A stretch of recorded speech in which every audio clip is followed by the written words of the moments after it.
Bonjour à toutes et à tous. Aujourd'hui, je vais vous partager un témoignage qui va peut-être bouleverser votre vision de la mort, des rêves et du lien invisible qui unit les âmes au-delà du temps. C'est l'histoire vraie de Thomas, un homme de 42 ans qui a vécu une expérience incroyable. Une nuit, alors qu'il était en plein doute, en pleine souffrance, il a vu son père défunt lui parler en rêve. Et ce rêve n'avait rien d'un simple rêve. C'était un message, un contact, un moment suspendu entre deux mondes. Partie 1. Un deuil qui ne passe pas. Thomas avait perdu son père 6 mois auparavant. Un cancer fulgurant, une hospitalisation rapide et l'adieu brutal. Son père, Michel, était un homme fort, discret, mais profondément bon. Il ne se disait pas souvent « je t'aime », mais entre eux, il y avait un lien d'âme à âme. Depuis le départ de son père, Thomas n'était plus le même. Il dormait mal, il se posait 1000 questions. Où était son père? Est-ce qu'il souffrait? Est-ce qu'il était encore quelque part? Il passait ses nuits à regarder le plafond ou à errer dans les forums parlant de l'au-delà. Mais rien ne le réconfortait. Jusqu'à cette fameuse nuit, partie 2, le rêve commence. Ce soir-là, Thomas s'endort tard, après avoir regardé des photos de son père sur son téléphone. Il s'endort avec les larmes aux yeux. Et c'est là que tout bascule. Il se retrouve dans un champ lumineux, un lieu paisible baigné d'une lumière dorée. Le silence est doux, presque chantant. Et devant lui, une silhouette. Il reconnaît immédiatement la démarche, la silhouette, l'aura. C'est son père. Mais il n'est pas vieux, ni malade. Il est rayonnant, vivant. Il sourit. Thomas tombe à genoux. Les larmes coulent. Il n'arrive pas à parler. Mais son père s'approche et lui tend la main. Et là, il lui dit d'une voix claire « Ne pleure plus, mon fils, je suis là. Je ne suis pas loin. Je t'ai entendu ?»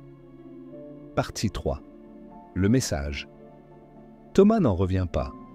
Il parle à son père. Il peut l'entendre, le toucher. « Papa? C'est toi?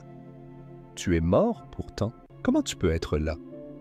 Son père sourit encore, puis lui répond « Le corps meurt, mais pas l'amour, pas la conscience.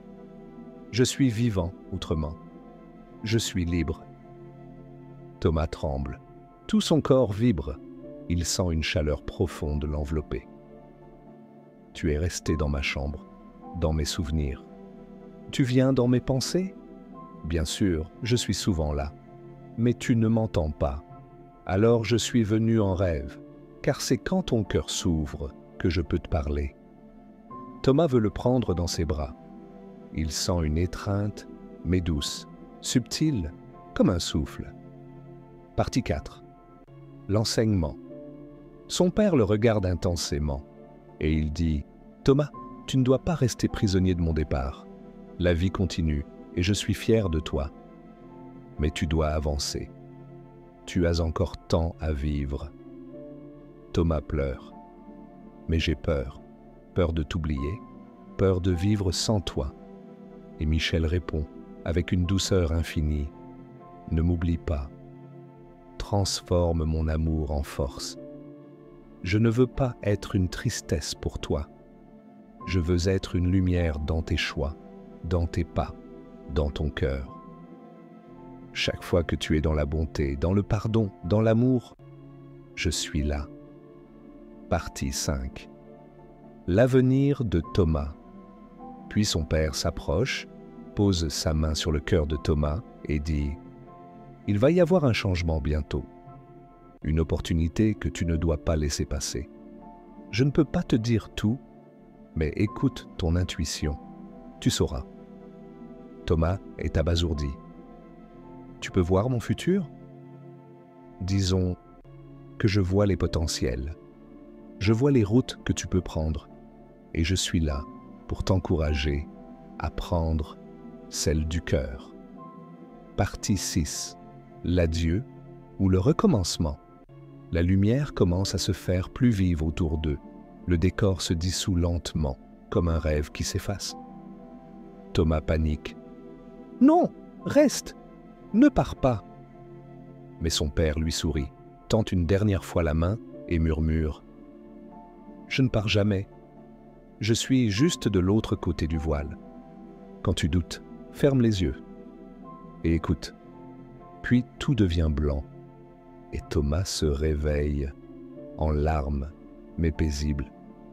Le cœur allégé, il sent encore une chaleur sur son torse, comme si une main invisible y avait laissé une empreinte d'amour.